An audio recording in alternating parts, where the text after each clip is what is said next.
This week on the Pro Wrestling Podcast, the Road Dogg, Brian James, shoots hard on Bret, the Hitman Hart, and then ponders if the Montreal Screwjob was all a work. Nick Aldis announces he is leaving the NWA and drama ensues. We got clips from both Billy Corgan burying Nick Aldis and then Nick Aldis firing back. Saraya addresses all of the fans' hatred after her debut promo didn't go as well as she would have liked it to go. And how exactly is Machine Gun Karl Anderson still the never open weight champion of New Japan? And is the forbidden door opened for WWE? I'm your host, Seth Grimes, and this is the Pro Wrestling Podcast.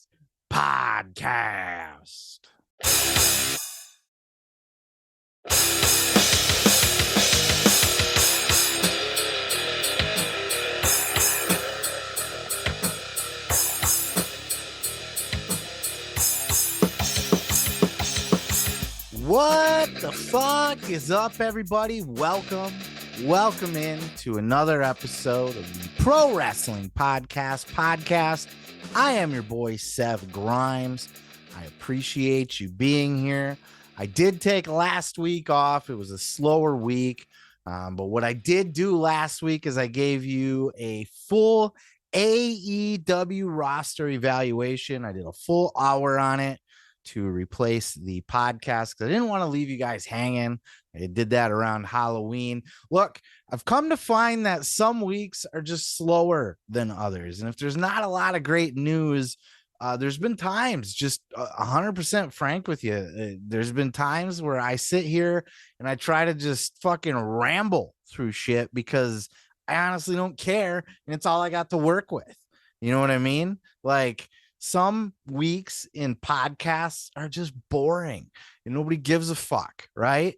And then there's other weeks that are batshit crazy insane, and this is absolutely one of those weeks, and I'm excited to get into it. And that's what I'm looking for. You guys need the passion from me. You need me to care. God damn it. I cared about the AEW roster evaluation. That was fun to do.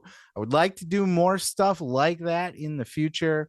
Possibly a WWE roster evaluation, possibly just other wrestling related shit. I know I'm doing a lot of other stuff too, reviews and reactions and all that shit. But I know that my bread and butter, my love, my passion is my professional wrestling and my wrestling fans. And, I love having you guys here. This is a fun community. We're just going to keep on doing what we're doing. So, we'll kind of do it like that, I suppose. If we run into a week where I'm just not inspired, there's just nothing to really talk about, and I can't sit and try to fill 5 to 10 minute segments on fucking, Trish Stratus's new movie. Nobody gives a fuck. You know what I mean? Like, I have to have the passion to do it. So if that ever pops up again, and it's few and far between, look, I'm here every week. There's always something to talk about in wrestling usually, but if there's a slow week or something, I'll try to replace it with something fun. We'll try to, do something wrestling related. I also filmed a really fun project. Speaking of, I tried to give you guys another piece of bonus content this week, wrestling related. I did a watch along for the 1992 Royal Rumble. First watch along video that I've ever done, and it was fun. It was really fun to do. However, YouTube has blocked it as of now. I have disputed it under the fair use, under the Fair Use Act, which absolutely gives me the right to commentate on it, to watch it and react to it in real time and comment on it and give historical perspective on it and, crack jokes at times. All that's covered under fair use, but YouTube kind of plays fast and loose with their fair use policies. So that video is up. It's it's not up, but it's, it's posted to YouTube, but it is currently in dispute hell right now. So if or when that ever actually gets cleared, I will gladly share it with you guys. If not, I'll try to convert it to maybe just like something that you can hit play and listen along like on a podcast feed. I don't know. I'll figure it out, but I love doing all that extra content. It's really fun. But I've been rambling like a mofo here at the beginning of the show. Usually it's what I do at the end of the show for my people that listen all the way through. And then they want to hear my opinions of just other shit besides wrestling. So there you go. You got it at the beginning of the show. Hopefully you didn't skip it. We will save the plugs for the end then. And let's just dive right into the show because holy shit. So we got a lot to talk about, including this first story here. The Road Dogg, Brian James, claims that he is a better sports entertainer than Bret the Hitman Hart, and that being a decent wrestler is not where the money's at. He had all kinds of things to say about Bret Hart on his podcast, the Oh You Didn't Know, usually with Ryan Katz, but Ryan apparently had the week off hanging out with his cats. Get it? Because his last name is Katz. So he's probably like a crazy cat lady guy. Smiley. He's a good dude. But instead we got fucking Casio Kid, which is like Conrad Thompson Jr., right? Like they have the same fucking voice and accent and personality and everything, you know, just jolly, chubby Southern Atlanta boys, right? Or, you know, Georgia boys, anyway, Alabama boys, whatever, somewhere down that way, Alabama. But yeah, Casio Kid was talking with the Road Dogg, Brian James, on his podcast about the Montreal Screwjob. That was the topic of the episode. And look, the Montreal Screwjob has been covered to death. Everybody and their mom has given an opinion on it. Surprisingly, I haven't had too much to say on video about it yet. Maybe we'll get into that here in a minute.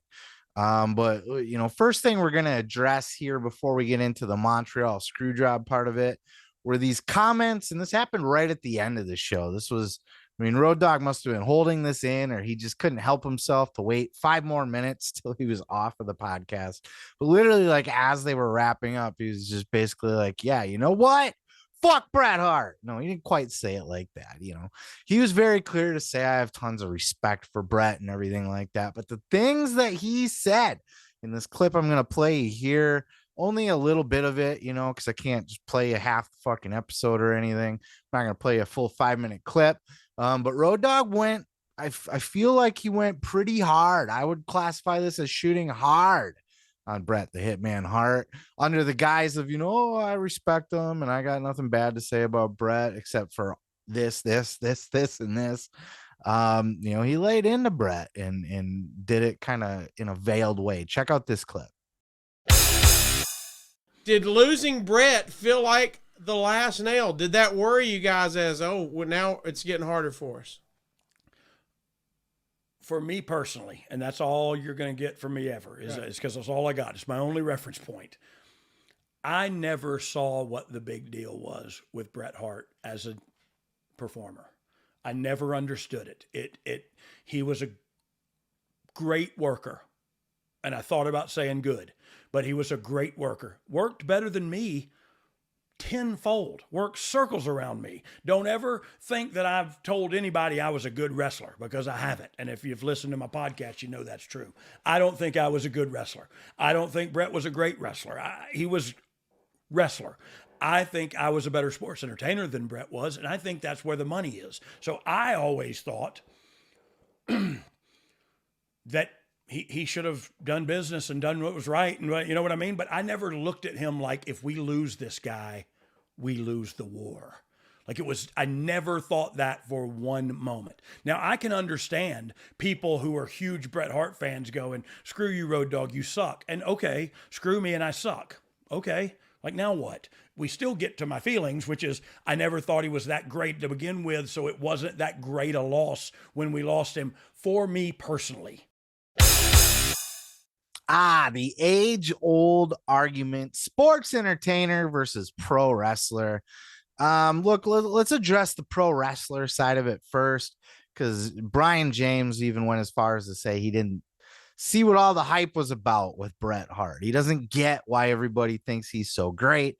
He thought he was a good wrestler, but not like the greatest of all time or anything.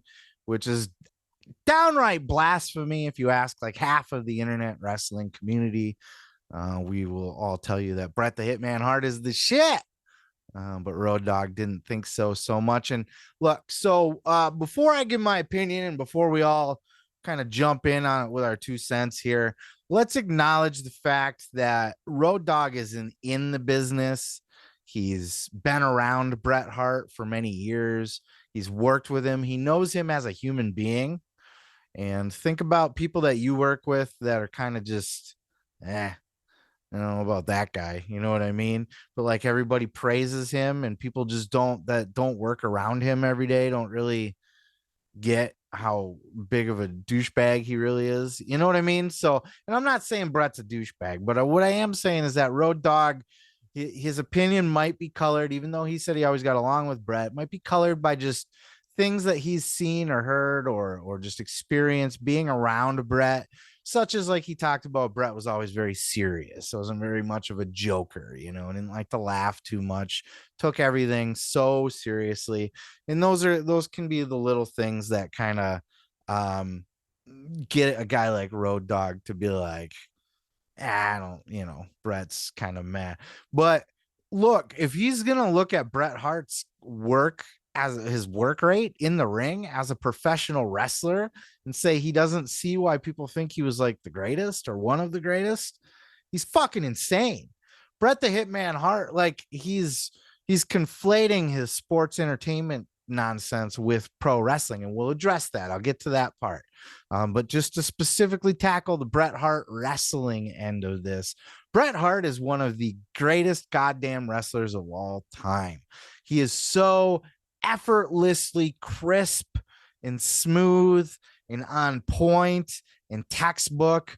The nickname, the excellence of execution, wasn't just like a fucking thing that Gorilla Monsoon made up to try to get Bret over. Like his work is, you can't see through his work. His work is impeccable. He puts people exactly where they need to be. All of his moves are like the textbook definition. Like if he's gonna, you ever see him drop a fucking, I used to, in my backyard wrestling, I used to love the fucking sidewalk slam scoop and then just down into a, you know, I'd spin around with it and then drop a solid fucking backbreaker across the knee. And I got that from Bret Hart. Bret used to drop a fucking, used to do a backbreaker that was just like crisp as all fuck. The guy landed on the fucking knee. It looked devastating, but he was always safe. He was always taking care of people. You know, there's been people that have said that he throws some potatoes out there, but he doesn't break jaws, he doesn't knock out teeth, he doesn't break noses. You know, you can be physical without and still be safe. And Bret was the excellence of execution. He was a goddamn master. He gave so many people that were not great workers their best matches. Look at the match he had with Kevin Nash, specifically that Survivor Series match where Nash turned heel. The absolute best fucking Kevin Nash match you will ever see in your life. And he'll tell you too. I think he'll tell you that was his favorite match or his best match. And he's worked with Shawn. You know what I mean? Bret had a way with working with big guys. Look at the King of the Ring that he worked. He worked with like what? Razor Ramon, Bam Bam Bigelow. And I don't remember who else he beat in that tournament. Forgive me. But Bret was fucking amazing in that. 3 different types of opponents, 3 different styles. Look at his match he had with Piper. He gave Roddy Piper the best wrestling match Piper has ever had in his entire life. WrestleMania 8, right? Piper's always been a brawler. He's always a scrapper. He always was a good sports entertainer. He always put on a good show. He was always a main event act. But nobody would ever accuse Roddy Piper of being a technical fucking wizard, right? In that match, he had a fucking technical masterpiece. He had one of the greatest cage matches of all time with his brother Owen. The match he had at WrestleMania 10 is still to this day one of the greatest matches in WrestleMania history. Of course, his match with Yokozuna I'm talking about, right? No, of course, the one with Owen Hart, right? Yeah. Bret's fucking fantastic. And look, wrestling's subjective. It's art. You know, some people can look at the Mona Lisa and go, It's just some fucking lady. I don't get it.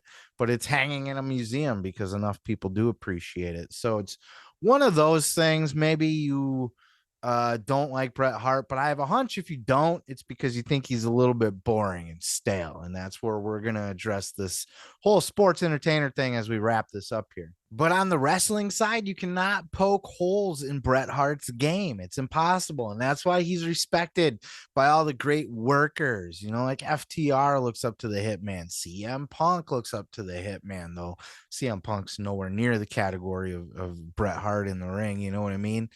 To say you don't see what the big deal is as far as him being a wrestler, and that you don't think that he's one of the greatest of all time as a wrestler.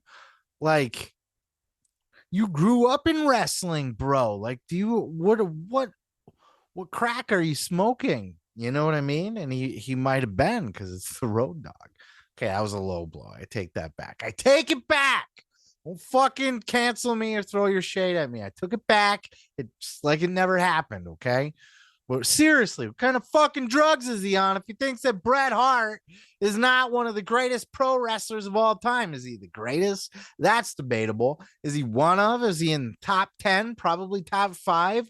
I would argue yes. For my own, probably top 5. Top 10, I think you'd have a very hard time arguing that there's fucking 10 other guys that are more crisp, more clean, more solid, able to work with a wider variety of people, give more people great matches that have never had them before in their life. You're fucking insane. Now, Bret Hart is dry. He's dry as fucking shoe leather, right? He's fucking dry as white people cook their chicken, right? But some of you know exactly what I'm talking about. Don't fucking, I can diss myself. Don't worry about it. I season my chicken. Thank you very much. I season it heavily. But Bret Hart is a dry motherfucker, right? He is boring and stale. I don't even think he's not to say now. Look, yes, if you're gonna look at sports entertainer, was the Road Dogg more charismatic and more entertaining and fun and feel good to watch and get a good chuckle out of him and could produce a fucking better backstage segment or even cut a better promo, a more exciting promo? Yes, to all of those things. Road Dogg is a better sports entertainer, right? But what does that get you? Like, okay, yeah, he could say, well, that's where the money is.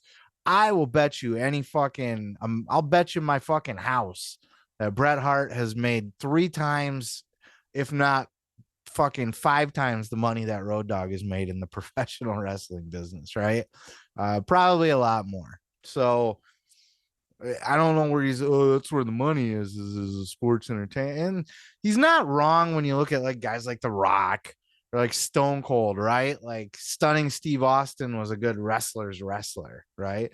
He was technically sound like a motherfucker. People forget, before Steve Austin took that pile driver from Owen, Steve was one of the most technically sound guys in the business. He was fantastic. And then the fucking after the neck, he kind of just became a brawler and more personality, more sports entertainment. The Rock, more sports entertainment. Look, sports entertainment's huge, and he's not wrong. The big bucks are in being a good sports entertainer. But look, Bret made more money than Road Dogg ever will in his life. So I don't know exactly where he was going with that. And you know what? Bret was an underrated sports entertainer, because yes, he could be dry, and yes, as a baby face, he was pretty meh personality wise, but as a heel in his anti-America, before he left WWE, when he turned heel and he was, the Hart Foundation was reunited and they were pro Canada again. Like, Bret was delivering some great shit back then. So I think he's an underrated sports entertainer, but I would argue that Road Dogg is correct that he's a better sports entertainer. But clearly it doesn't make you more money. At least it doesn't when you compare the two of them.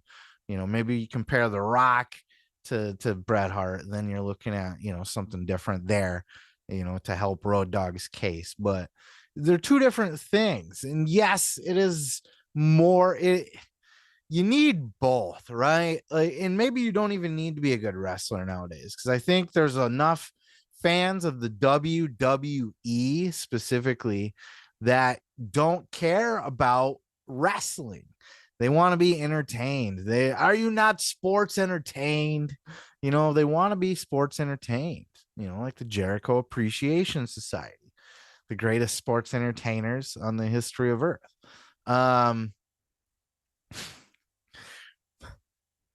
But there's a whole world of wrestling fans still out there, and they might be the minority. That's the 100 or that's the million or a little less that are watching AEW. Those are the same people that are watching New Japan, and that watch, that are fans of like Will Ospreay and shit like that. Like, there are wrestling fans, and Bret Hart's fantastic at that, and he would wrestle circles around the Road Dogg, a bigger sports entertainer. At the end of the day, it's all subjective, but it just sounded like a really kind of a stupid foot and mouth thing to say for Road Dogg, at least the way he phrased it, or maybe didn't even need to be said.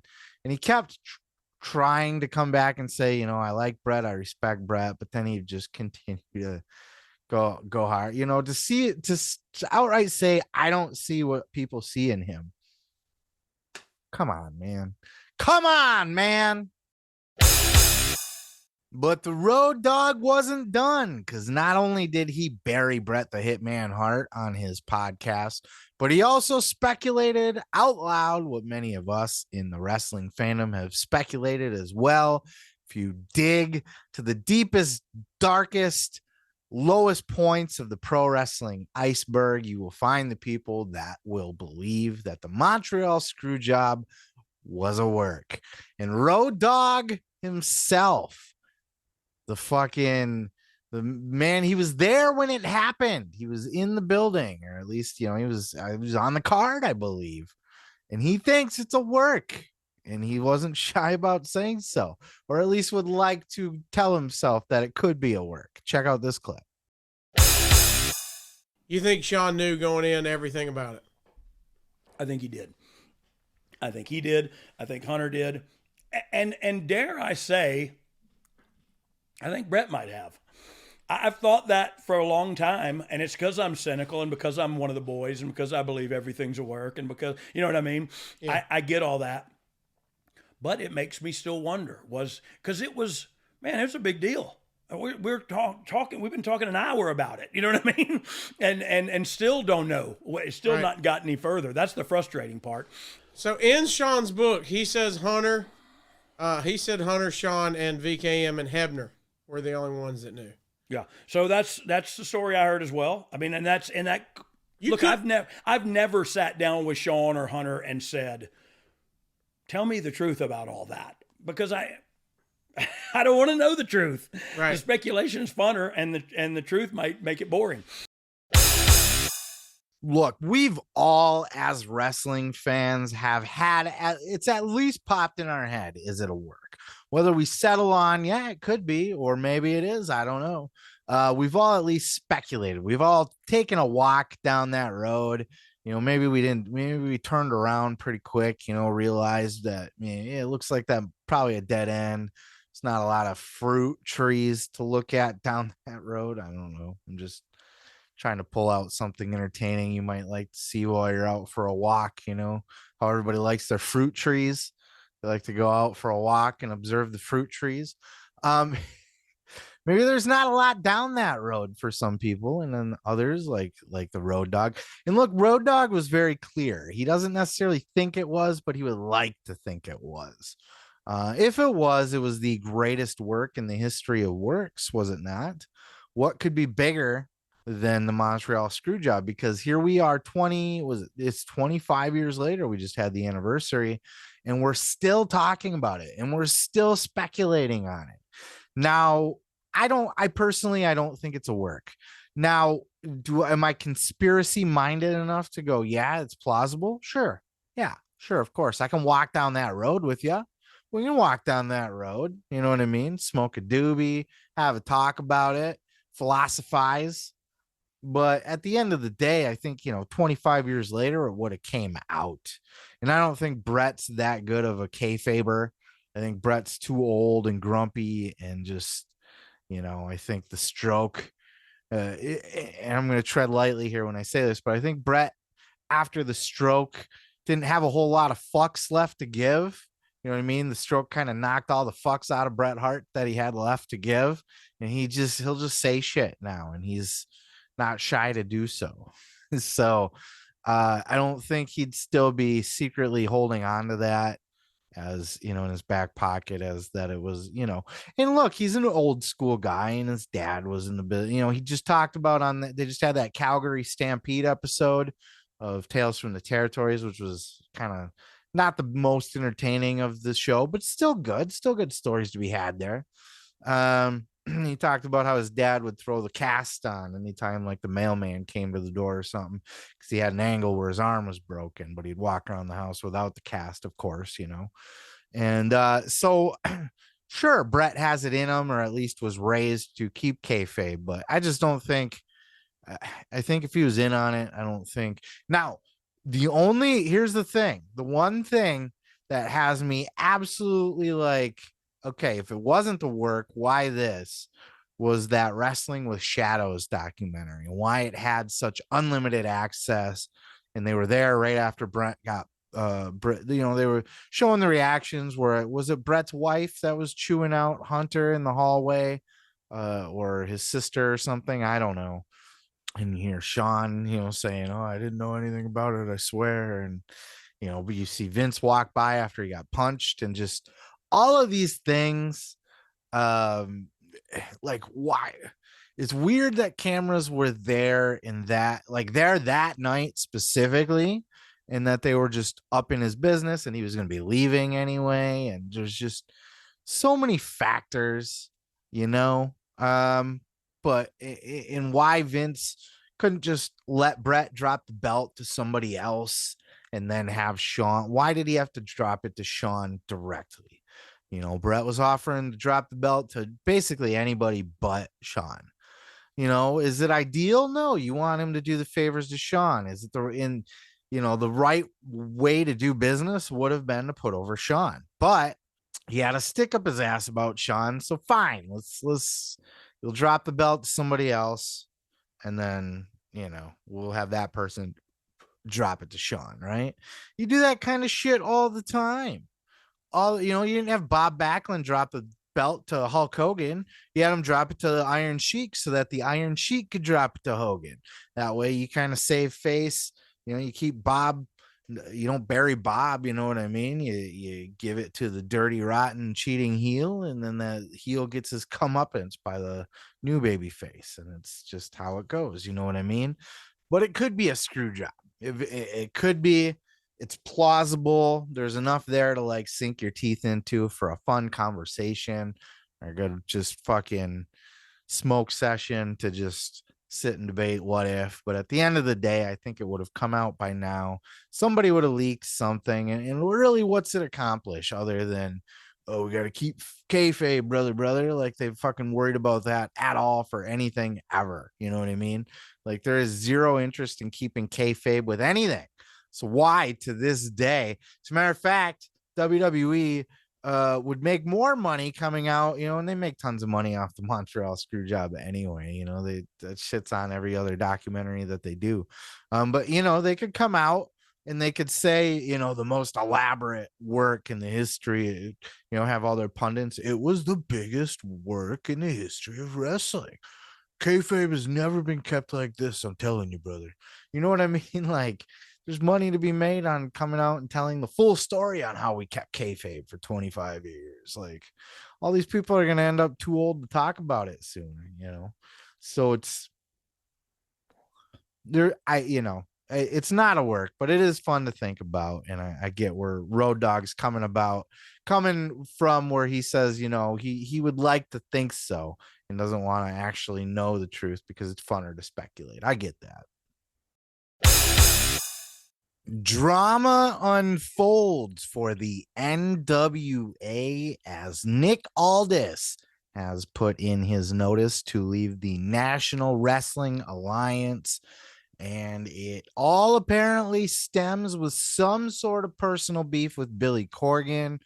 Aldis took to his Instagram account this week, which has now been taken down, but he had posted a video by all accounts basically saying that the NWA has gotten too embarrassing and that it's time for him to leave.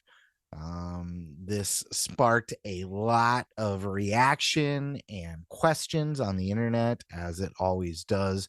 Then Nick Aldis continued to give his opinions on Twitter, as he posted several things this week, including if some of you are wondering whether stuff like this factored into my decision to give my notice, you would be correct. This is in regards to the Empower All Women's gimmick pay-per-view that they had. Apparently, Mickie James felt insulted that Billy had no interest in doing another one, to which, Billy had said, hey, I lost money on that fucking thing, and now we're not going to be able to even do it as good as we did it last time because there's not enough great women's talent out there. So understandable there. But it continues. Nick Aldis posts, also, fans in NOLA, sorry to disappoint, but I was removed from the show this weekend after giving my notice. I fully intended to fulfill my obligations to the audience, but unfortunately, the company doesn't seem to share the same values. Nick Aldis continues. He's responding to people online now that are commenting on this. And Nick continues, wait till he goes on Busted Open Radio later this morning. I gave 5 years to the brand. I hope the other talent are paying attention, because if he will do this to me, he will do it to anyone. All because I'm leaving and didn't like Gags, the Gimp, and social distancing matches. Mickie James then posts that she stands by her man, obviously noting what side she's on, but Billy Corgan has responded to this on said Busted Open podcast, and it was not pretty. Dude did not hold back and effectively buried Nick Aldis. We're going to listen to this, and then we're going to get into the nitty-gritty of it. Take a look at this clip. And obviously Nick Aldis was your NWA champion. What happened here? Because I felt like this was a relationship that worked, that was successful. What went wrong and why? A couple days ago, he does a video where he says, okay, I'm opting out of my contract or whatever. He says it publicly. I wouldn't do business that way, but it's his choice.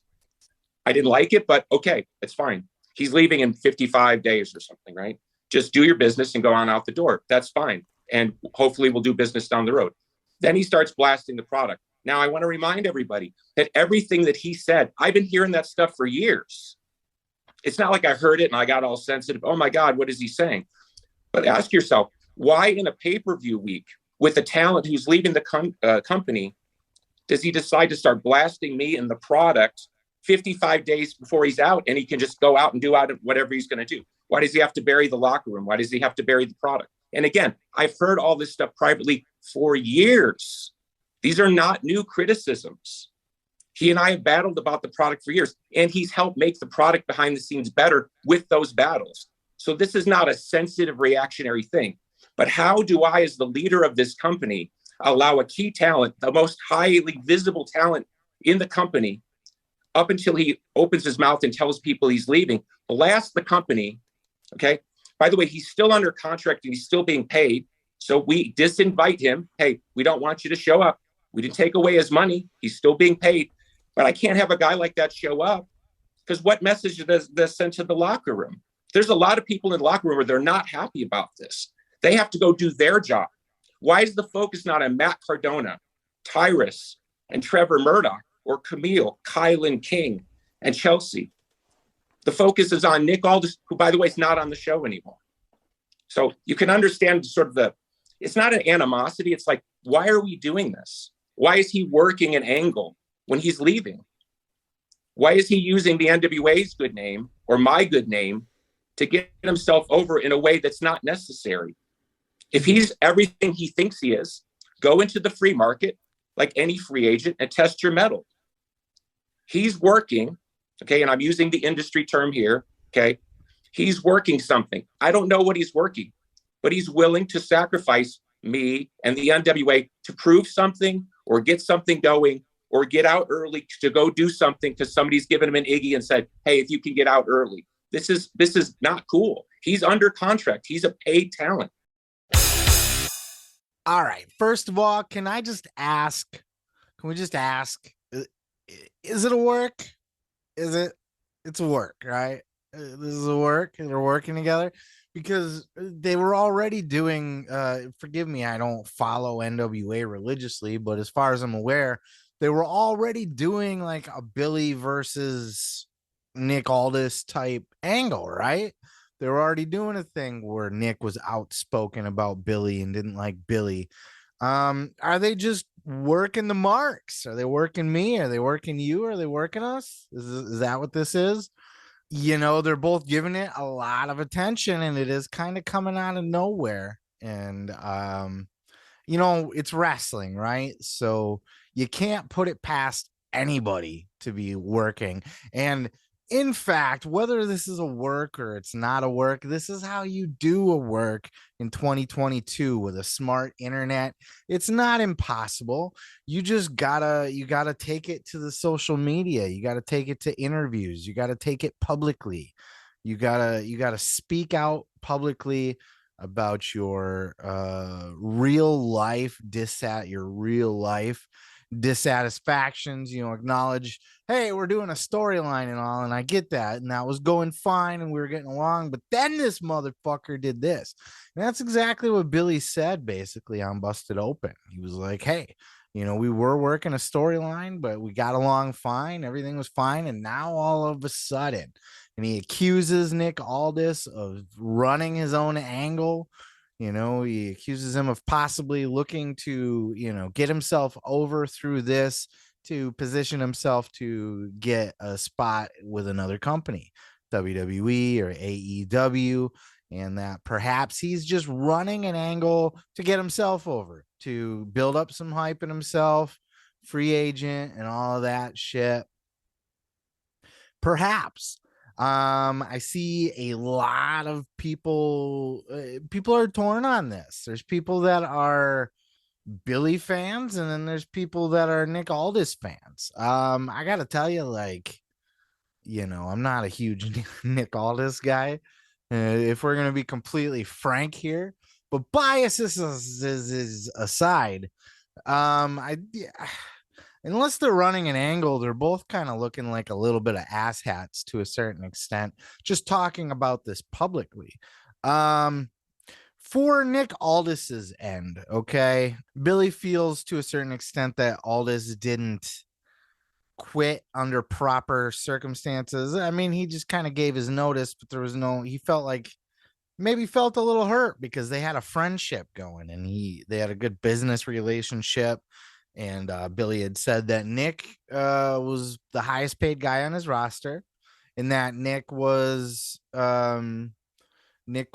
privy to the inside of the business, inside of Billy's life, so to speak. You know, Nick was one of those guys that Billy let in his inner circle. And supposedly there's some falling out over this Empower pay-per-view gimmick. Now, I don't blame Nick for sticking by Mickey. If Mickey felt hurt or offended in any way, shape, or form by this bullshit. But I don't see how she could be. Billy Corgan is not under any obligation to spend any money. It's his show. It's his pay-per-view. He threw Mickey a bone to do the Empower pay-per-view last time. He built it around Mickey. Mickey was like the top dog running the show. You know, she had a heavy influence in the booking of it and just putting it all together. Her name was on it, her stamp of approval, so to speak. And you know what? It didn't work out. You know, Billy said it was a success, but then he also in the same breath said it lost money, which is the exact opposite of a success. You know, people might have liked it and all, but nobody paid money to see it. So, and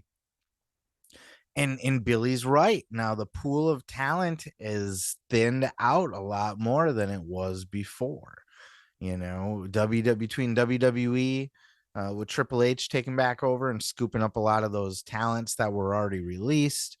You know, he's got a Dakota Kai back, and Tegan Knox is supposedly on her way back, and that sort of Mia Yim's there now again. So there's a lot of female free agents. Emma's scooped back up. You know what I'm saying? Fucking, and then on AEW's got a lot of more of the female free agents as well. So when Billy says there's not enough like TV ready talent in the female out there on the market for females, and Fightful had chimed in and they kind of got all this shit started. You know, that was a tweet that Nick Aldis was responding to when he was saying it was stuff like this.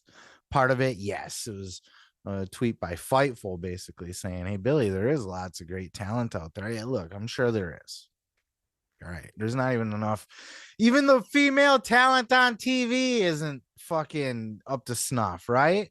Look, the women's segments get some of the lowest ratings on these TV shows.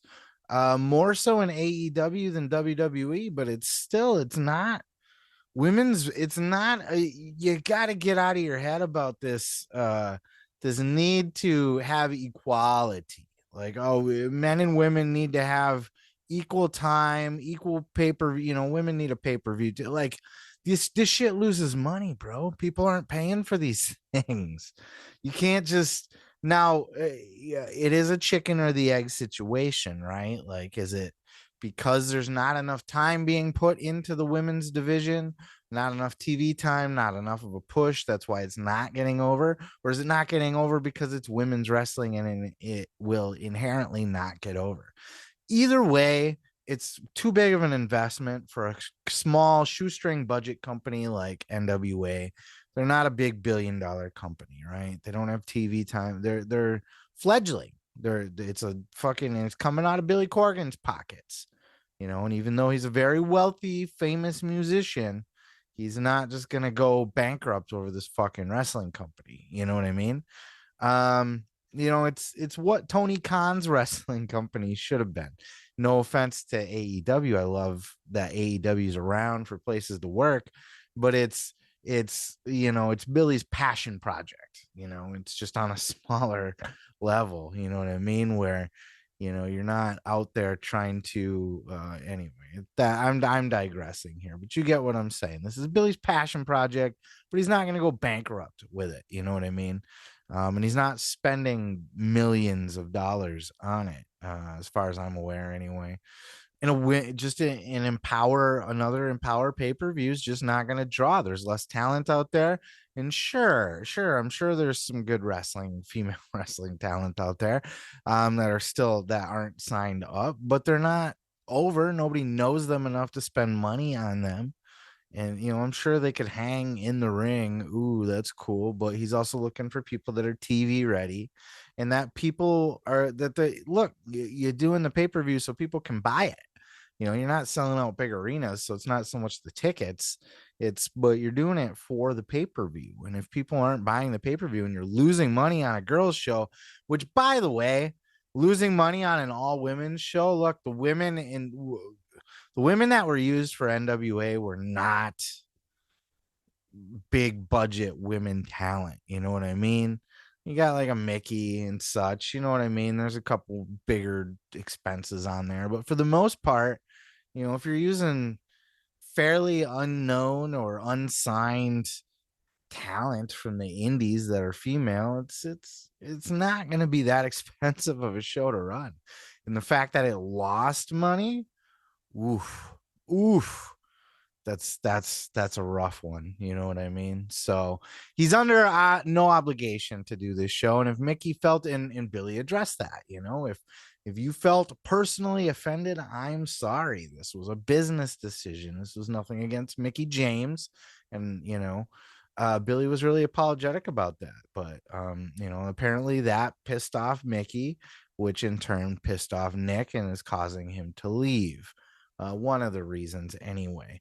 Also, according to Billy, Nick wasn't happy with his creative in there, and that Nick really wanted it to be the Nick Aldis wrestling promotion, and Billy wanted to push other guys and build up other guys.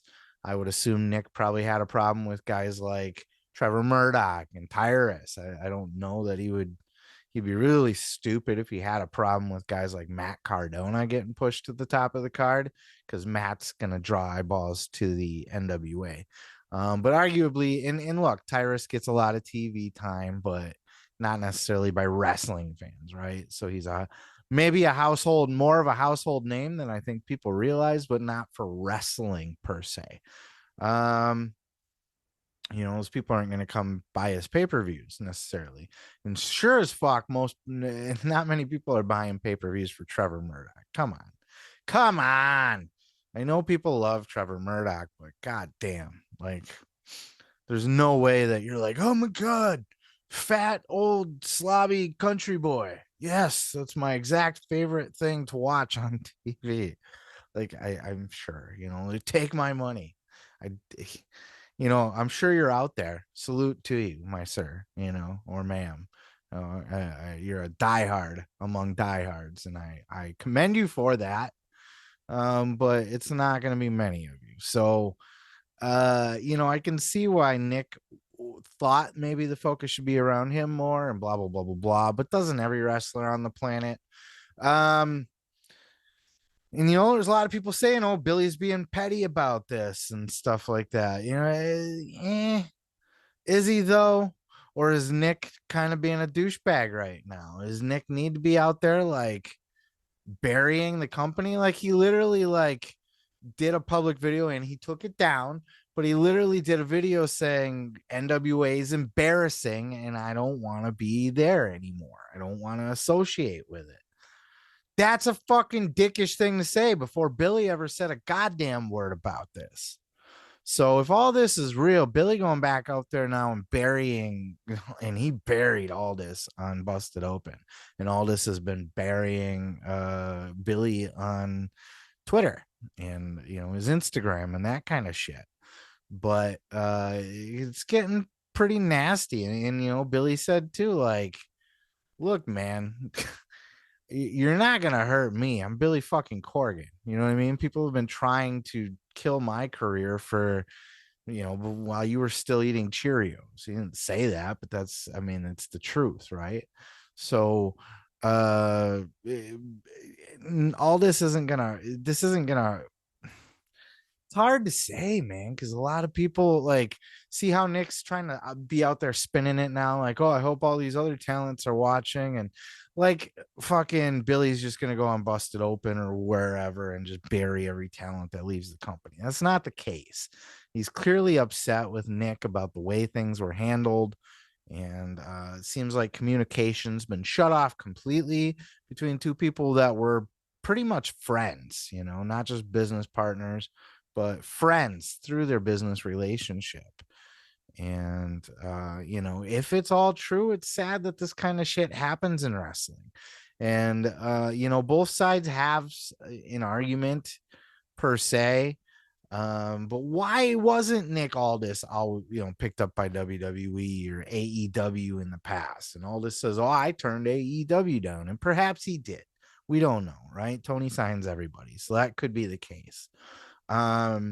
But Billy came out and said on Busted Open that Nick has a reputation for being difficult. He's fine when everything's about Nick, but as soon as the booking goes against what Nick likes, Nick gets whiny and complainy and bitchy and difficult. And now he's certainly not shy to go out there and bury the entire company. That's another thing Billy said too. It's if our company's so bad and so horrible, you were just with us for years. So what's that say about you? And look, go start your own promotion and run a women's fucking pay-per-view an all women's pay-per-view with talent that's not on WWE or not on AEW, and see how far you get, right? See how that works out for you. Now, look, my final thoughts on this are this. I don't particularly like Nick Aldis. I don't find him all that charismatic or intriguing to watch. I have all the respect in the world for people that can wrestle good, but it's not going to make me spend money on you or even care to watch you. A good wrestler is a dime a dozen. Anybody can be a good wrestler. There's millions, there's not millions, but there's hundreds of good wrestlers out there, right? It takes more than that to be a star on TV, to sell pay-per-views. In pretending you're Ric Flair dressing up in a suit and, I'm the world's champion. You know what I mean? Doesn't do anything for me, he's a charisma vacuum, personalityless, in my opinion, or at least not what I'm looking for. There's nothing that makes me want to see Nick Aldis. And when I hear him talk, he doesn't impress me all that much either. I'm not talking about promo. I'm talking about this kind of shit. On the other hand, I like that Billy's willing to push back and look, I have a bit of a music background myself, and I'm not going to say like I'm going to always side with the musicians or anything, but I'm with Billy on this one personally, though. I will say, I don't like the NWA. I do think that he's booking it poorly. I don't even know if booking, well, depends. I'm not saying like his storylines or whatever suck, and I don't watch enough to really know the ins and outs of them. I can tell you that Trevor Murdoch and Tyrus are not people that you should build your company around. Clearly, he's going for something different, and that's fine. I think you get that title on Matt Cardona and you fucking just run with his ass as far as you possibly can. You know what I mean? But yeah, NWA is very missable at this point. Nobody's paying money to see Trevor Murdoch. But with all of that said, what do you guys think? This has been an interesting development. I'm still on the fence. Part of me thinks it's a work just because this is such a public thing going into a pay-per-view. Maybe Aldis appears at the paper. It could stir up buzz for the company. And it's an outside the box way to blur the lines of kayfabe and kind of stir up some attention for your company. Maybe it's not though, because like Billy said, I have a pay-per-view I'm trying to promote, and I got to come on here and I got to talk about fucking Nick Aldis and all the stupid shit he's saying on Twitter. I'd rather be talking about my pay-per-view. But in that same sentence, he's talked about his pay-per-view twice. So what's going on? Is it a work? Is it real? And if it is real, who do you side with? Do you think Billy is obligated to just spend a bunch of money on a fucking all women show, and he's a misogynist and a douchebag and more interested in Trevor Murdoch's and Tyruses of the world than on Nick Aldis? And Nick Aldis is your baby face in this? Or do you think Nick Aldis is kind of a complainer? Kind of a douchebag a little bit, and kind of overblowing this whole thing to do exactly what Billy said and just fucking get himself over, create an angle out of nothing to propel him into his free agency. Who knows? Let me know your thoughts in the comments down below if you're watching on YouTube, and we'll catch you in the next clip. So now, as I finish that clip, we now have Nick Aldis breaking his silence, as other than his previous tweets, he hasn't had anything else to say about this. So this was his first interview since all of this happened. It came after Billy Corgan's interview on Busted Open. So let's go ahead and follow up with this clip here with Nick Aldis appearing on Sam Roberts' show, Not Sam Wrestling. Did a great full-length, in-depth interview, and they talked a lot about this, a lot from Nick Aldis's side of the story, and he kind of filled in the blanks and clarified what he was talking about when he was embarrassed to be a part of the company and all of that.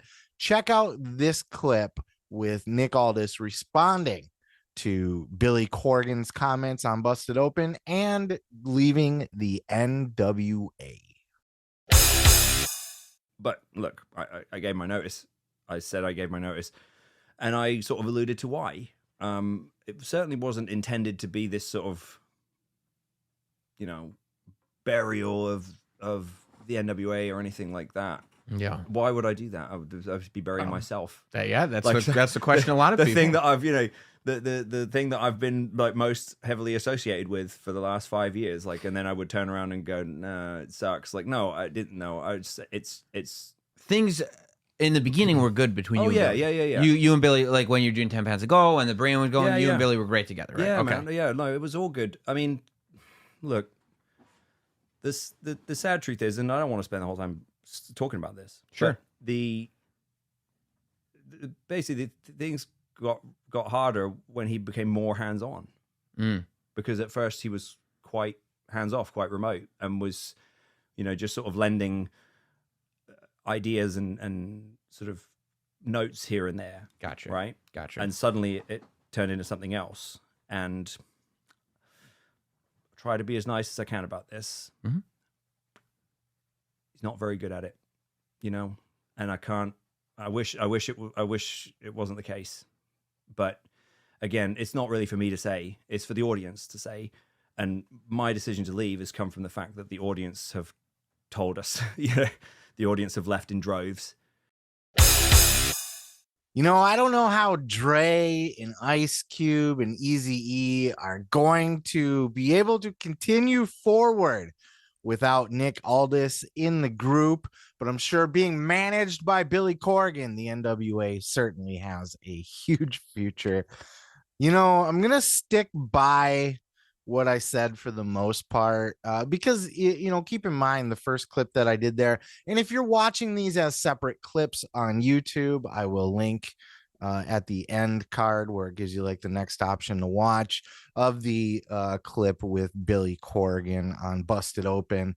But I'm gonna kind of stick with what I had said, that I'm not a huge Nick Aldis fan, and I do think there is some truth to what Billy was saying, that Aldis is kind of just trying to run an angle here. He's trying to get himself over at the expense of NWA so that he can leave to another territory, if you will, and have a little bit of buzz behind him going in. He's in Corgan said he's difficult to work with, or has a reputation for being difficult to work with. But you know what, to be fair, all that aside, my personal feelings about Nick Aldis, and I don't hate the guy, he's never done me dirty or anything, I just don't find him particularly, he's not my guy, you know what I mean? I'm not gonna buy a Nick Aldis t-shirt, you know what I'm saying? But he had a lot of good points too. He feels that the NWA is becoming something different than what it was when he was there. Now, Billy Corgan would jump in right now and he would tell me that that's because Nick's not the champ anymore. Billy made it very clear. He's like, Nick was very happy being a part of business when Nick was the champ and he was the focal point and he was the center of things. And Nick kind of echoed that a little bit in this interview with Sam, where, he had said when the NWA started back up, I should say, certainly not when it started. But when the NWA came back around, when Billy took over would be the best way to say it. It was the Nick Aldis show. He was doing that whole angle with the older guy. I forgot his name already. Doesn't matter. But, Aldis was the guy. And now the NWA is in a place where they have other talents, Matt Cardona and Tyrus and fucking Trevor Murdoch. And these are people that Billy wants to push. But I get it. I get what Aldis is saying too. There's a lot of clowny stuff coming into it now. And Aldis puts this on the fact that when the NWA kind of started back up, Billy wasn't the guy that was running things day to day. He was the owner. he would he would send feedback, and he would contribute parts to the overall product, but in general he had somebody else running it. Now he's more hands-on, and according to Nick, he just sucks at being hands-on. Nick had mentioned that there was a social distancing match.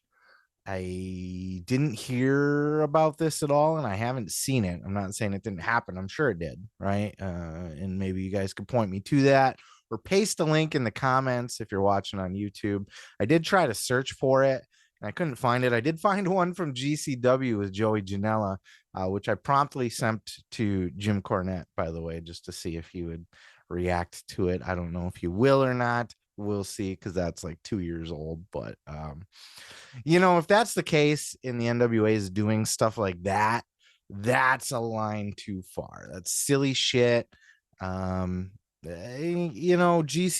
is one place for that kind of stuff, but to do it in the NWA, and all this talks about it started to not pass the Harley race sniff test.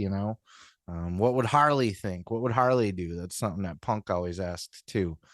He's very big admirer of Harley race. These guys love their Harley race, right? Look, I don't blame Nick Aldis for leaving. If he felt that the NWA was becoming something that wasn't a good fit for his character anymore, something that was embarrassing for him, look, he said it. He can try to backtrack it or say, blah, blah, blah, blah, blah. But at the end of the day, he said that the NWA embarrassed him. It's becoming embarrassing, and he doesn't want his name associated with it. If he really honestly feels that way, then I don't blame the guy for wanting to get out. I think the problem kind of lies in the communication over this thing and trying to bury NWA on the way out, publicly saying this kind of stuff.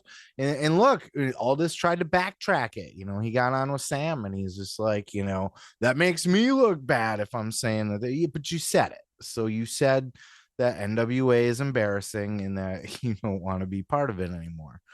I don't blame him, but you don't say that kind of stuff publicly. You don't air your dirty laundry publicly. And I do think him doing that is strategic, because now it's getting him talked about. It's getting him interviews. And what this is going to do is it's going to put a little buzz around Nick Aldis's free agency, which is going to make Mark like Tony Khan want to pick him up, or maybe Triple H wants to bring him in for something. With all that, so I think at the end of the day, and they're both in the wrong. Look, Billy doesn't need to be going on Busted Open to air more dirty laundry about this too. He very simply could have said, it's sad that Nick feels the need to talk about this, but we're going to continue just doing our thing at the NWA here. And that's really all you needed to say. But Billy, unless this is all a giant work, which, there's still, my inner Road Dogg is coming out here a little bit. Thinking the Montreal Screwjob was a work. Which it could be. You never know in wrestling. You never know when a screw job, you never know when a work is afoot in the wrestling business, right? Anytime any kind of big angle happens, when it's supposed to be a real life angle, the first thing half the people in the wrestling business, fans and wrestlers alike, think it's a work, because it's wrestling. Come on, everything's a work, right? Even if it's not a work, it is to a certain extent. And it appears Nick Aldis is working. And look, Billy's working too. Billy's got a safe face for himself as a promoter and the NWA as a company. And, if Aldis is going to try to bury the NWA on his way out, maybe Billy feels the need to bury Aldis on the way out as well. But who knows? It could all just be a big work. And but if it's not, everybody's kind of in the wrong a little bit here.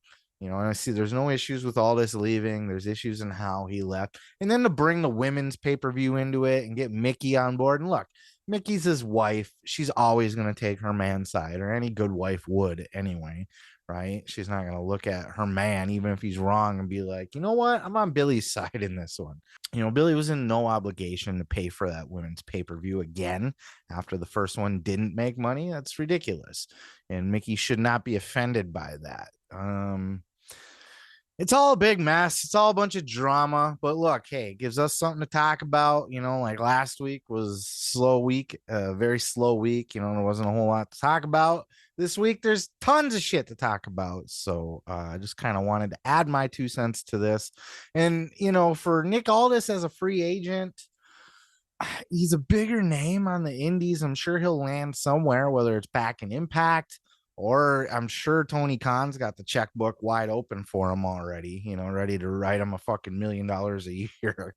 Though, I don't know I guess Mickey's signed the Impact, right? But, if Tony could bring in Mickey and Aldis as a package deal, I think there's some value to that. There's value to Mickey for the women's division, but I don't see the value in Nick Aldis. But it'll be interesting to see where he turns up. And yeah, come at me, bro, in the comments about that. Look, not everybody. He's a generic Walmart version of Cody Rhodes with the suit and the tie, which is a generic Walmart version of Ric Flair to begin with, and whoever did that before him. You know what I mean? But right now, Cody Rhodes is the suit wearing, slick, carry myself with dignity and prestige. And Nick Aldis is just like the British bargain bin version of that, in my humble opinion. Saraya made her third appearance on the Sessions podcast with Renee Paquette this week, talking about her AEW debut, her AEW promo, signing with Tony Khan, her getting medically cleared. That was a really big part of this conversation.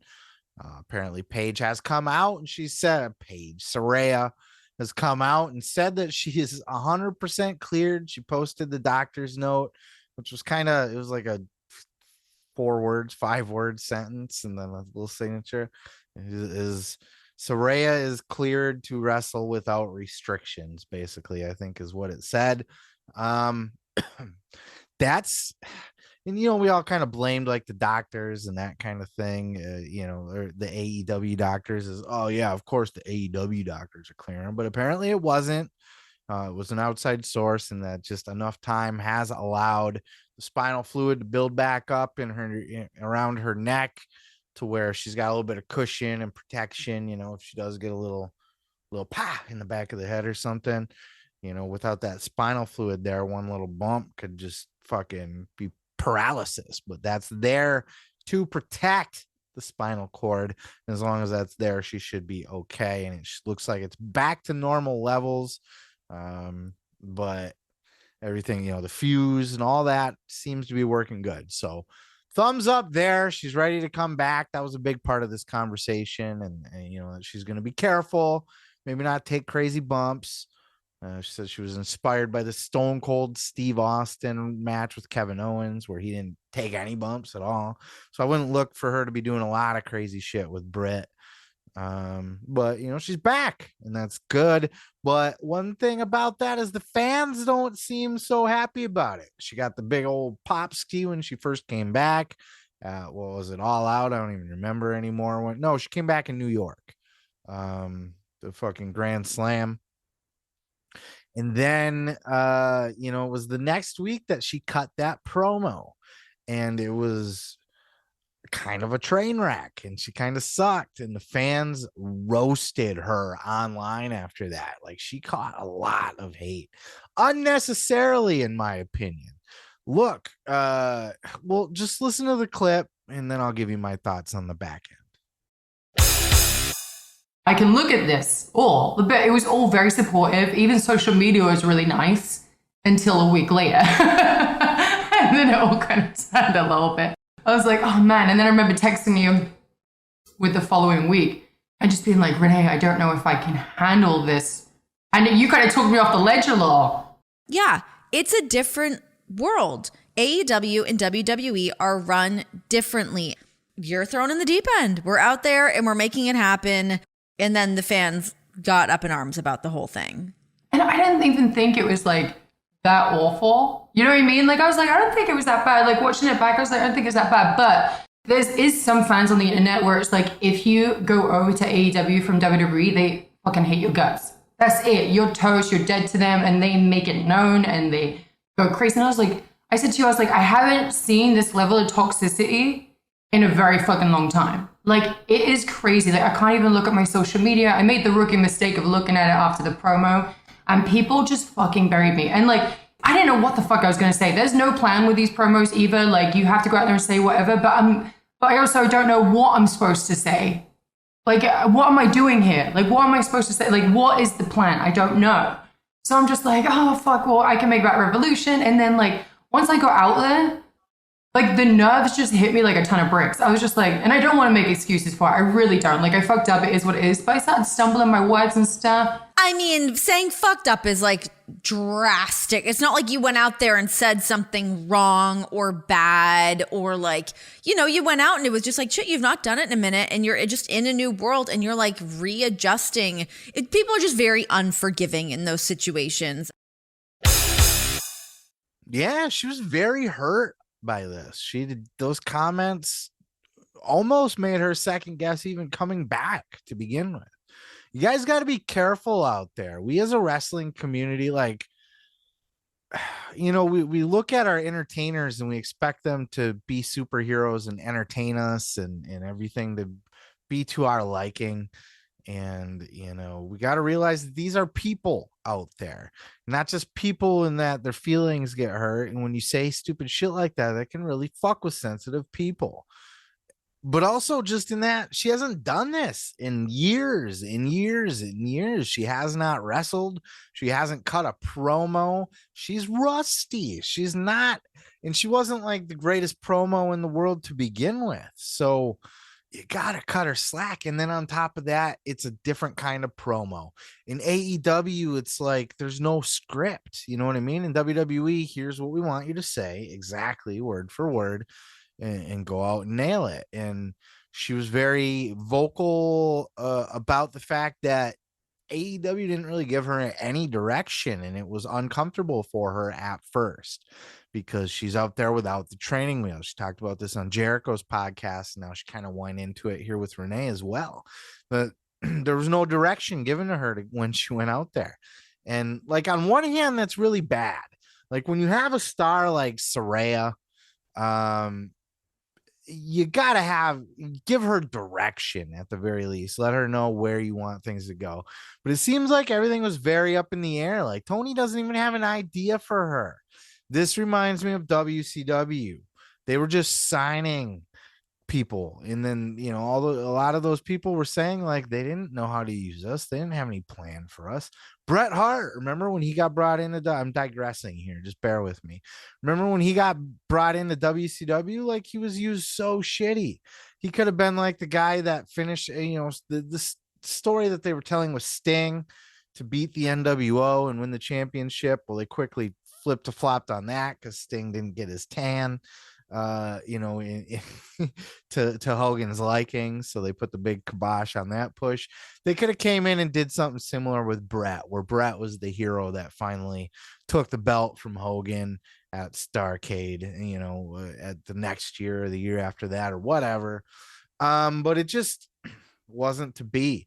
And with Saraya, it seems to be that's the direction again. You bring in the star. And I don't know, we'll figure it out. And the same thing was said for Renee. Like there was no actual plan. Here's what I want. Well, I don't know. We'll just bring you in and we'll figure it out from there. You can't do that. You can't do that. And so Saraya's out there bringing it back to her. She's out there without any kind of net. She's on live TV. There's no script. There's no bullet points. There's no direction. We don't even know where you're going to be. If you're going to be feuding, we don't know. You're not cleared to wrestle yet at this point. There's literally no direction. Just here's a microphone. Go be Paige. Go say hi to the crowd. You know what I mean? Now, look, I could do that. You know what I mean? Like last time I worked, and I'm not trying to bury Saraya here. I'm just saying, last time that I appeared in an indie fed, it was basically like, go cut a promo. I wasn't working any kind of angle or anything. It was just like a surprise appearance to, hey, just go out there and fucking whatever. You know what I mean? And I went out there and cut a hell of a promo. But I guess if you're not used to doing it on the fly like that, and I'm not trying to get myself over, I'm just saying, like, a talent should be able to come up with something on the fly. You know what I mean? Especially like wrestlers are a creative bunch. You should be able to just gladly take a microphone and go talk. You know what I mean? Like, yeah, fuck yeah, I can go fill a promo. I'll think of something. Don't worry about it. You know what I mean? Saraya had no direction, and she cites that and just that in her rust. But the fans ate her up for botching it out there, and she's got it in her head. She's probably gonna fuck up again, though. She cut a hell of a promo. She kind of redeemed herself. She really did. Other than just burying Bret a little bit, I felt like she buried Bret in her most recent promo. Just kind of saying, you know, what have you done? You haven't done nothing. You've been handed everything. It's the same shit that Punk was saying when he was at the press conference, you know, like, Hangman, what has he ever done? Oh, I don't know. Only ever been the world heavyweight champion, you know, of the second biggest company in the world. So that's something, but they dismiss it. These WWE people are dismissive of anything like, oh, you haven't been to Madison Square Garden. It's my best. It's the best British accent I could do. Just fuck off a little bit, okay? But you know, aside from that, she cut a hell of a promo. So I think she'll get her mojo back. And we gotta give these people time to get their wheels back under them, you know. Even the very best of people are a little bit rusty at first when they first come back. You know what I mean? You gotta give people a little bit of leeway. You gotta give Saraya time, and she's got to find Saraya. She was with WWE playing Paige, which, you know, wasn't really a character. It was her, but it was, you know, she's being booked the whole way through. Here's what you're doing. Here's where we're going. Here's what we want you to say. Here's how we want you to look. Go do it. You know what I mean? And now she gets the opportunity to just go out there and create on a blank canvas. And this is harder to do for some people, and it shouldn't be. I think every wrestler should have the ability to create on a blank canvas from scratch. I think any wrestler should jump at the opportunity to be handed a microphone and given the opportunity to go fill time on national TV. I'm not saying she wasn't jumping at the opportunity, but any wrestler should have in their skill set to be able to go out there and fill that time. You know what I mean? And to be able to be creative and put your matches together and put your angles together. I think the people that are struggling in AEW are the people that are not as creative, and that's fine. Maybe we need to filter this out. We need to separate. That's the difference between sports entertainment and pro wrestling. One of the major ones anyways, right, is AEW is a wrestling company.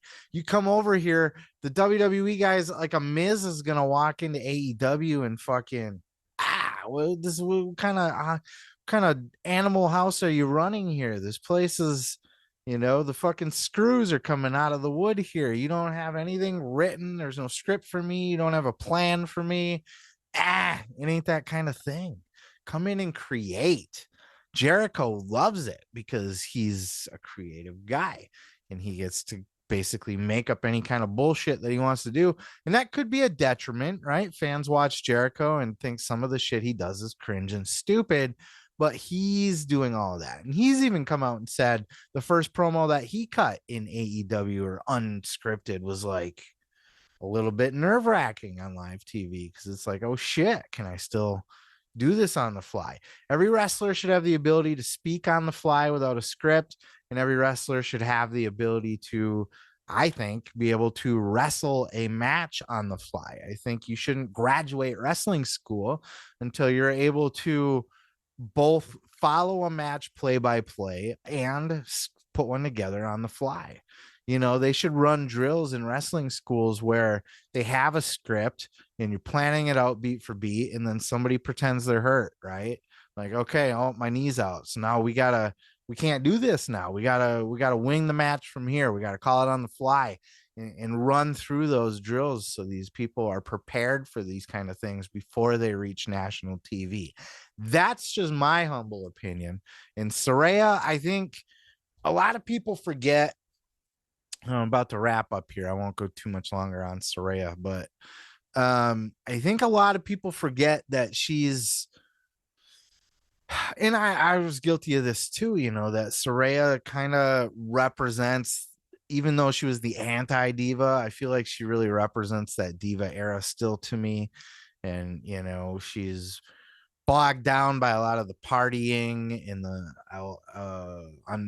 Alberto Del Rio shit and the Xavier Woods, Brad Maddox fucking shit and the cum shots on the NXT title. And like, oh my goodness. You know what I mean? Like, I feel like she's been defined by a lot of the diva activities. But I think we forget that she was born and raised in the wrestling business. She fucking loves wrestling. I think she is at her core. I think she is a wrestling fan, and it's like in her blood, literally in her blood. But I mean, I think we don't give Saraya the credit enough for being a wrestler. And I think it's time for her to kind of, now that she's cleared and now that she has a blank canvas to work on and she's a big enough star to basically call her own shots, I think it's time for Saraya to go out and live the life of a pro wrestler a little bit. Go in there and start creating some great bodies of work. And I hope, we're starting to see some decent shit between her and Bret. I really hope they're able to deliver and she's able to build off of that, regain her confidence, and go out there and have the whole second run of her career and really end things her way and on a high note. The Good Brothers are back in the WWE, the OC, if you will. I'll always call them the Good Brothers. They'll always be the Good Brothers to me. We're talking about Gallows. We're talking about Anderson. The OG Bullet Club is finally back in the WWE, and they were on After the Bell with Corey Graves this week and had a great conversation, in my opinion. This was the least drunk and loose and all over the place that I've heard the Good Brothers in podcast format in a long time. It was a very solid interview where they talked all about it. They talked about the Good Brothers leaving WWE. They talked about, like, hey, we were just in the goddamn main event of WrestleMania and now we're getting let go. So they talked about that. They talked about, going back out on the indies and doing AEW, doing Impact, doing New Japan. It was a very good conversation with Corey Graves, kind of catching up with the Good Brothers, finding out, where they were, for those that weren't following their career, that they just kind of the WWE OnlyFans, not their OnlyFans account, though. That would be fun. They should start an OnlyFans and have some of the lovely ladies and, hey, I mean, even gentlemen for so many of you guys out there, right? No, but if you're only a WWE fan, you're not aware of the roads that are traveled outside of the WWE system. So it was good to catch up with the Good Brothers there. But it was in this particular clip that they kind of addressed the whole thing about Karl Anderson's still a fucking champion in New Japan. How does that work? Check out this clip. And I know you guys stayed busy as a unit together, but Karl, correct me if I'm mistaken, you currently still hold a title for New Japan. I am the New Japan Pro Wrestling never open weight champion, and Big LG is my heater at all times. And that will continue until we see otherwise. How does that work? How are you? Do you have to go back, or are you? I'm going to go back on my time Okay. So New Japan Pro Wrestling usually strips their champions when they can't make a show, and they threw a leniency in there because they announced a match for me when we hadn't totally agreed on what we were going to do. We didn't know the dates, so the dates are coming up, and this will be good to explain this. I'm going to come back and I'm going to defend my championship, but on your terms. Just relax. Give it a second, Brother Graves. Not you, the people that are really getting hogged. I've got some slanderous tweets. No, it's like I saw Shinsuke at NXT about a couple weeks ago, and even he pulls me aside and he goes, "Chado, big problem. You New Japan big heat because of never title? Because even Shinsuke doesn't know. Doesn't understand what's going on. And just for anybody listening, for the sake of anybody who may not be familiar, the Japanese as a culture do business very differently, and that includes the sports entertainment industry. And there are certain lines that you don't cross, and it's very different than it is here in the United States. And the brand that you work for, there's a loyalty goes very far, and there's a lot of separation over there as opposed to kind of a big business. So yeah, which can also teeter into personal life where the boys can get mad at you thinking you're actually doing something and don't realize because they kayfabe the boys. Yeah, they do. Yes, they do kayfabe the boys. No, but I told Shin, I said, yeah, I'm going to go back at some point. And we're just trying to work out the dates because, WWE is, man, you're live. You're live every Monday. You're live. You got to go to Saudi Arabia. This is really interesting because this goes into a bigger question is that I assume Karl's just going to go to Japan and drop the belt because the schedules aren't going to match up. As Karl said in the interview, it's at least a 4-day trip just to go do a day there. You know what I mean? But is the forbidden door open, or is this at least dipping the toe in the water for WWE to see if the forbidden door is open to them? There's some, because look at Shinsuke Nakamura is going to work at Noah to work. Muda, I guess, is on a retirement tour of some kind.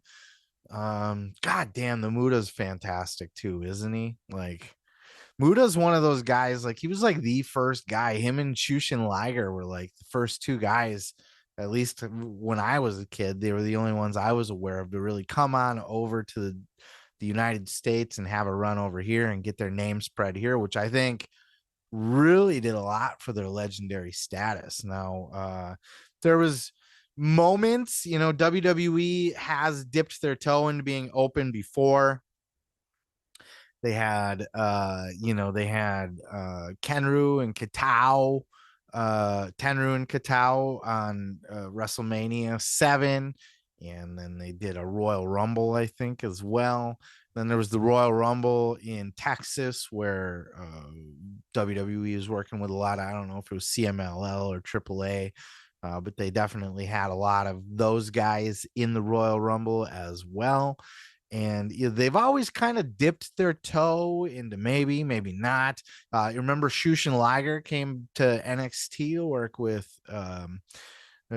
with Tyler Breeze, and that makes me think, look, Triple H, as much as he came up under McMahon and he learned promoting and all that under McMahon, Triple H is an old school wrestling fan. He's an old school NWA guy. He's a Harley Race guy. He's a Ric Flair guy. He's a Territories guy. Triple H is not a fucking sports entertainment is the only way, and Vince McMahon is, you know what I mean? Now, he's gonna keep a lot of that stuff, but if anybody in WWE is ever gonna be able to make something like this happen or be open to something like this happening, a forbidden door, working with other promotions, it is Triple H, and he's already shown signs that he's willing to do that. Not just letting Karl Anderson and Nakamura both go work in Japan, but bringing Shushin Liger in. And I believe there were talks, at some point to do more with New Japan back in the day. And I don't think this is going to extend to AEW. I think there is a rivalry there, being the two top United States promotions, even though WWE is leaps and bounds above AEW. Look, we all know that, but AEW is solidly a number 2, right? That's not up for debate. And they are a little bit of a headache to WWE because they have the money to bring in the big stars. They have the money to steal guys away from you.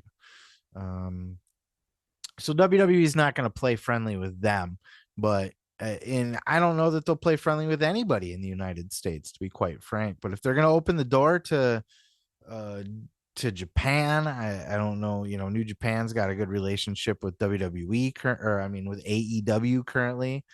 But you never know. I mean, Karl's going over there, and Rocky does a lot of the office work between, for the United States and New Japan. He kind of brokers a lot of that stuff. So there's, Rocky Romero has already admitted that he had talks with Nick Khan at one point in time, and that was while Vince McMahon was in charge. So now with Triple H in charge, I absolutely think that the door is open to see some crazy shit. And I would love that. I would absolutely love it. If nothing more, just to see, even just these random one-offs are really all you need. What if we got to see like Fergal Devitt go make a return for one night only in the Tokyo Dome for a Wrestle Kingdom show, right? Like, what if they were able to work that out? Nakamura's going back. No, he's going back to Noah, but I mean, open that fucking door up and especially let some of the Japanese stars go back and let AJ Styles go work the Tokyo. I keep bringing it back to the Tokyo Dome because that's their biggest show. But any of these shows, let AJ go do a match in New Japan, just a one-off. Let Fergal go do a one-off in New Japan. Let the Good Brothers wouldn't it be something if Karl Anderson retains the never open weight title?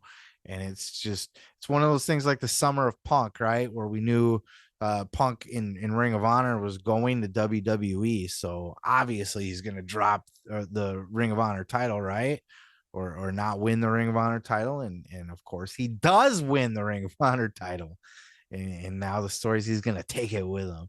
So, I mean, like, just for the sake of, keeping you guessing and keeping things interesting, what if Karl goes over there and where you think he's obviously just going to drop the title and then clean break?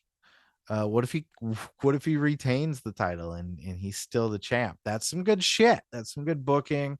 And, in turn, you bring a couple Japanese guys over to what if, you know what I mean? Like they can let AJ and fucking Good Brothers and Fergal and Nakamura all go have some fun in New Japan. And in return, they get to bring Okada in to work with somebody.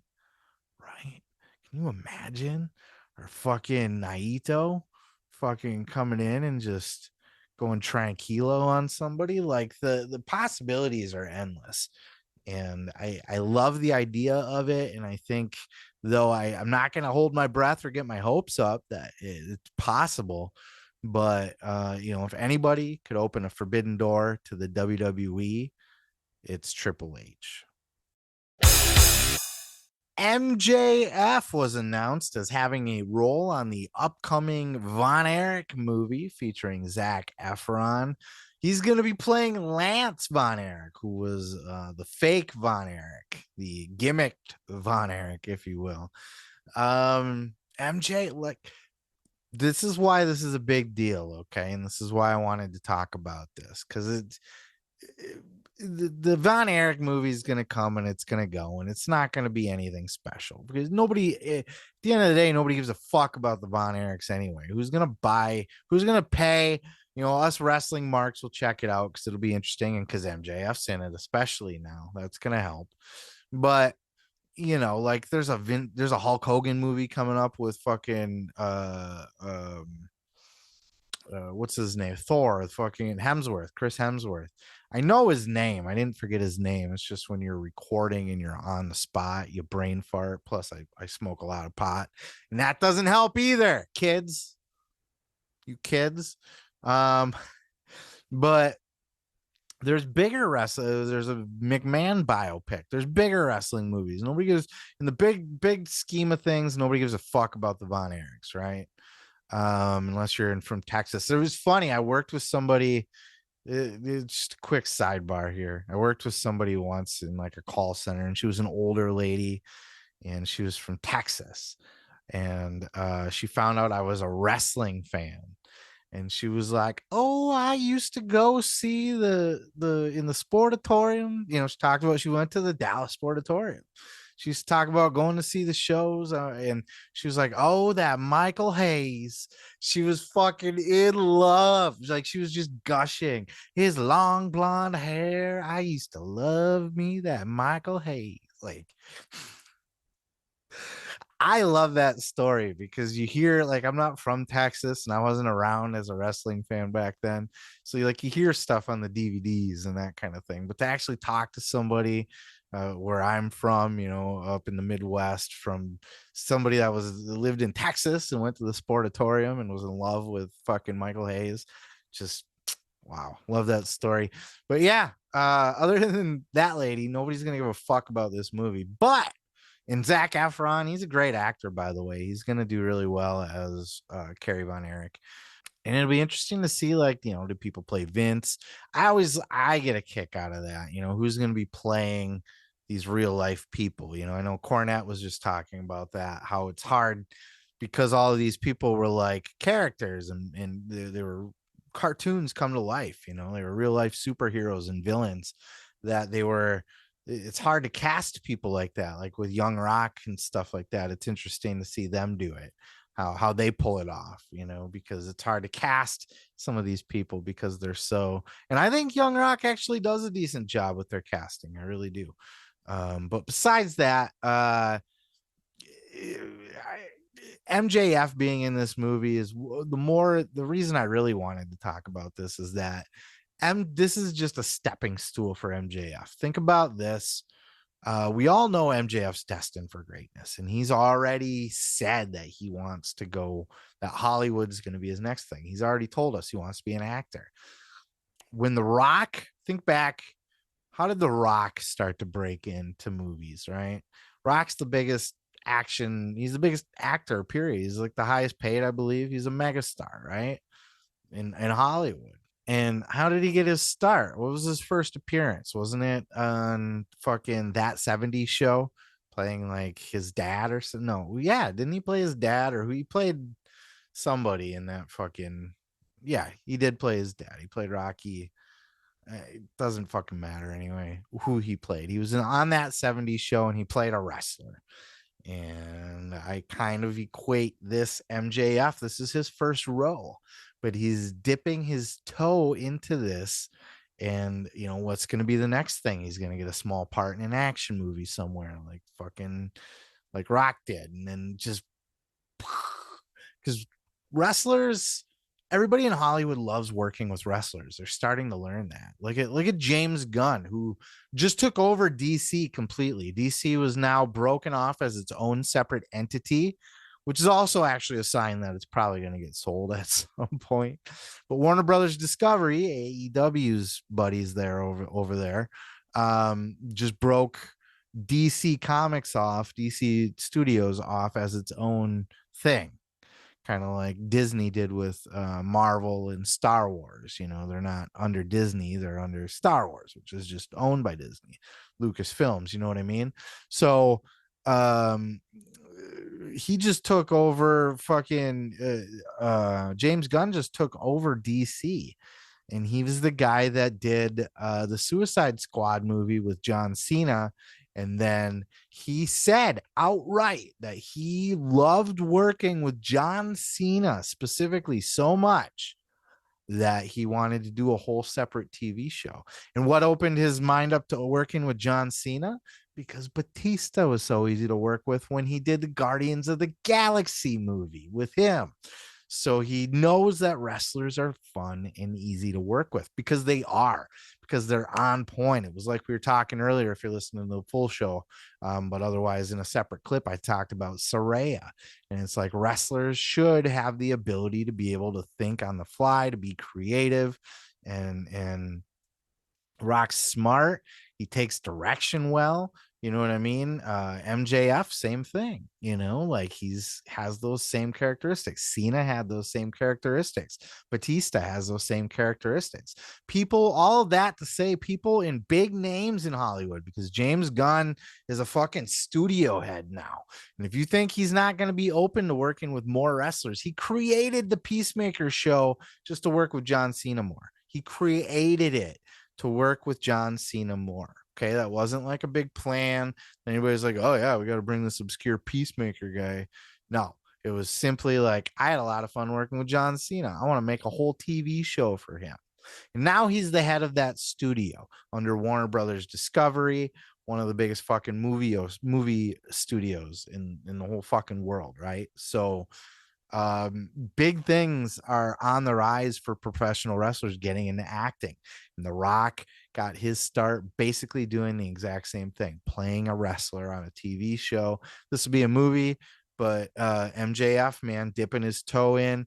You know, next thing maybe he pops up on Heels season 3, or he pops up on he gets a role in an action movie. Or like once he's in, and if word starts getting around, he's easy to work with and he impresses people and he's actually good at it, which he will be because he's MJF. This man is going to be a megastar, and he's so young, just like The Rock was. MJF's going to be done and out of the wrestling world and Hall of Fame level career, like done it all like The Rock did by the time he's less than 40, you know what I mean? Under 40.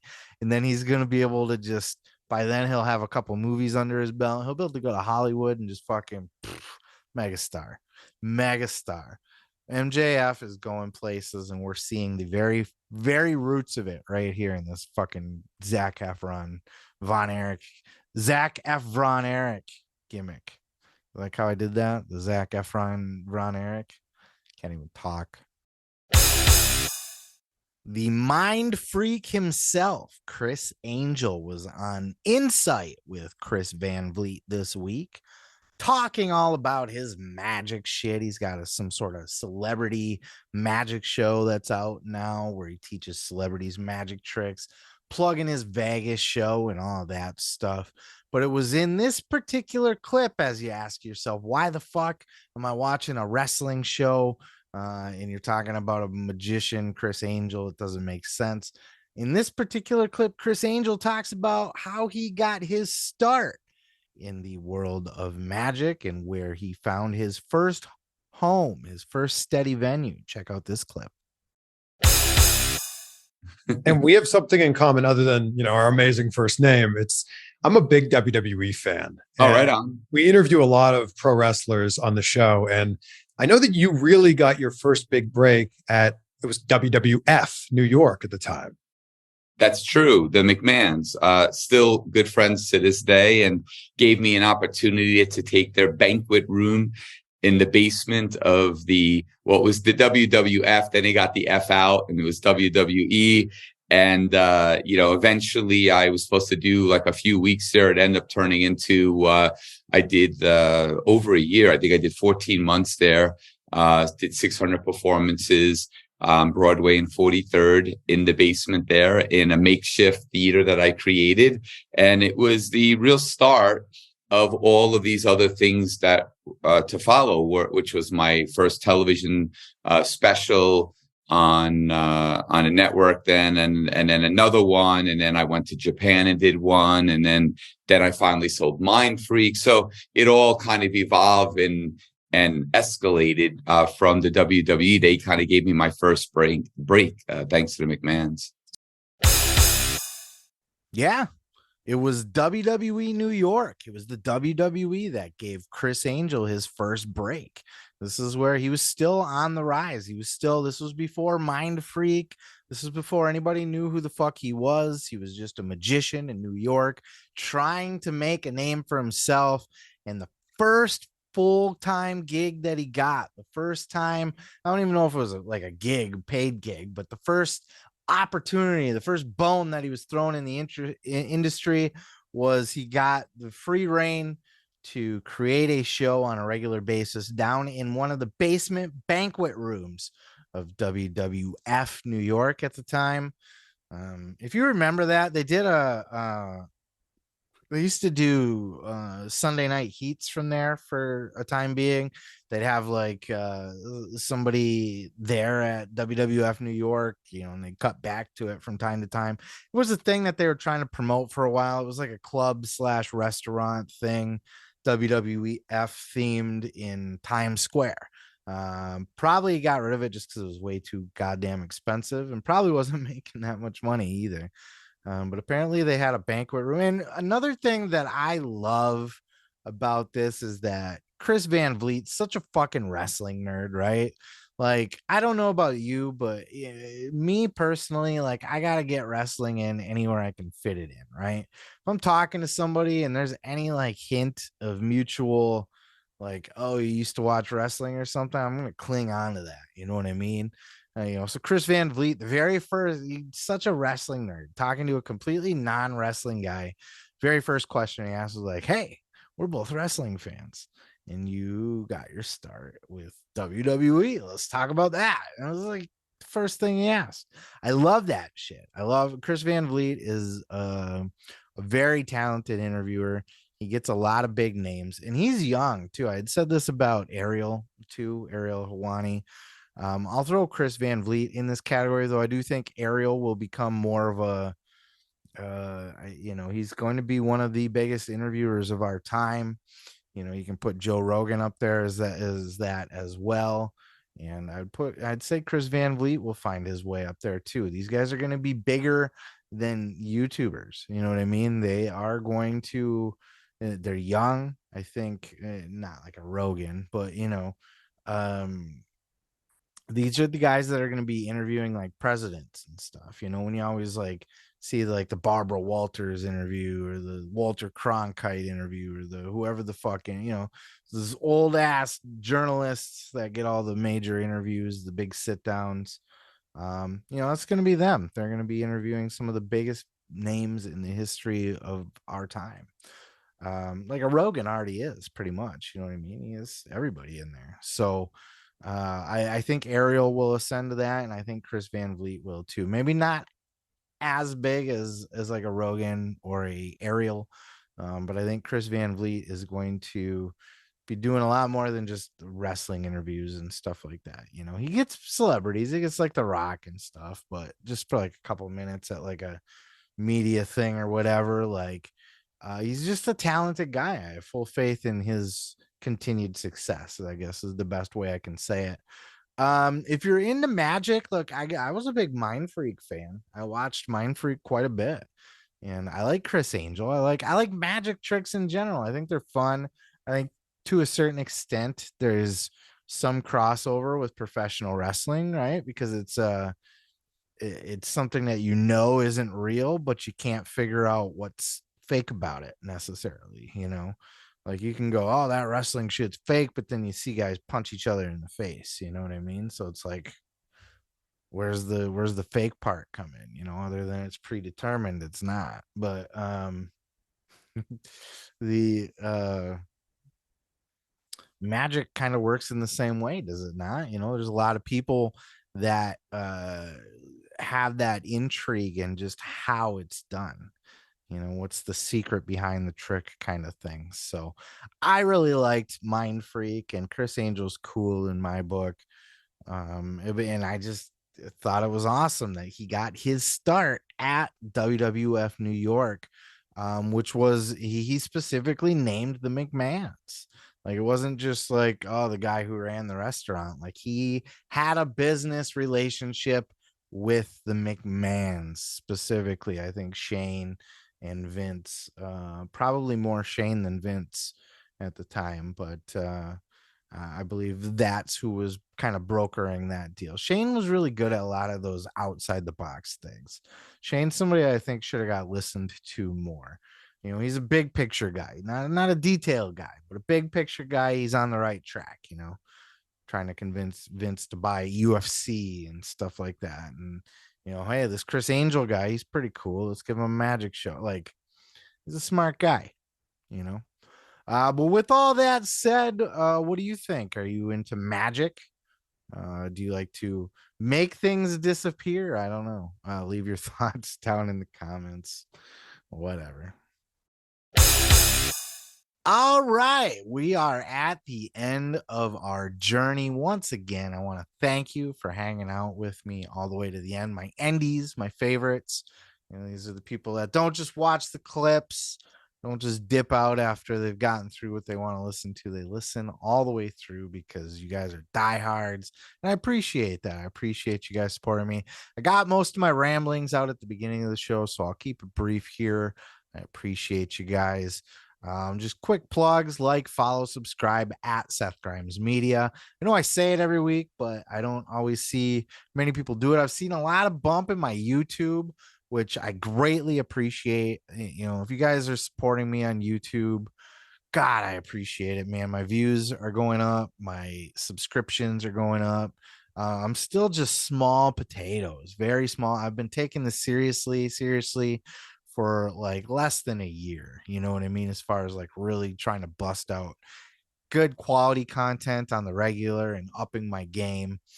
And I'm going to just continue to do that and continue to grow, and I'm seeing the growth there on YouTube. So I love it. But I'm not seeing too many people hopping on the old Facebook or the Twitter or anything like that. So if you're on those platforms, just throw me a like there. I'd appreciate that. Throw me a follow, and we can all move on with our lives, right? TikTok at Seth Grimes Media. Across the board, it's at Seth Grimes Media. Got the book out, The Gathering, A Bold Journey into the Belly of the Juggalo Underworld. That is a fun read, whether you are into Juggalo, insane clown posse stuff. It has nothing to do with that. I mean, it has everything to do with that. That's the topic of the book, but anybody can read it because it's essentially just about a grumpy dude that goes to a music festival and hates it the whole time, does a bunch of drugs. You know what I'm saying? Like, it's fun. So read it, listen to it. It's out there. All that's in the description down below, links and all that good stuff. That's all I got for you. I won't keep you any longer than that. Thank you so much for supporting everything. Like, I can't say it enough. You know what I mean? I do say every week thank you and all that, but like, I'm watching the growth and I'm putting in mad effort, mad work into this shit. And, like I said, my YouTube is getting where I want it to be. I'm on that track to just try to get that shit monetized. That's the goal. Once it's monetized, then I can start expanding into stuff. And, eventually I'd like to be able to do this full time. And then I can just spend instead of going to work and shit and trying to fit all this stuff around it. Imagine the extra shit that I can accomplish when I have my entire day to create content. I got other books I want to write, other videos I want to make, lots of stuff to do. And you guys are here and you're along for the ride, and you're the ones that support me the most because you're hearing my voice now. Thank you so much. With all that said, peace, love, and pizza. I am your boy, Seth Grimes, and this has been the Pro Wrestling Podcast.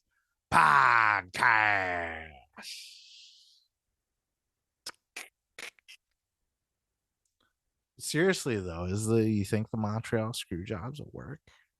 You think it is? You think they worked it from the beginning? Think Bret's in on it? It's all just a big fucking schmaz. The wool's been pulled over our eyes. Who knows?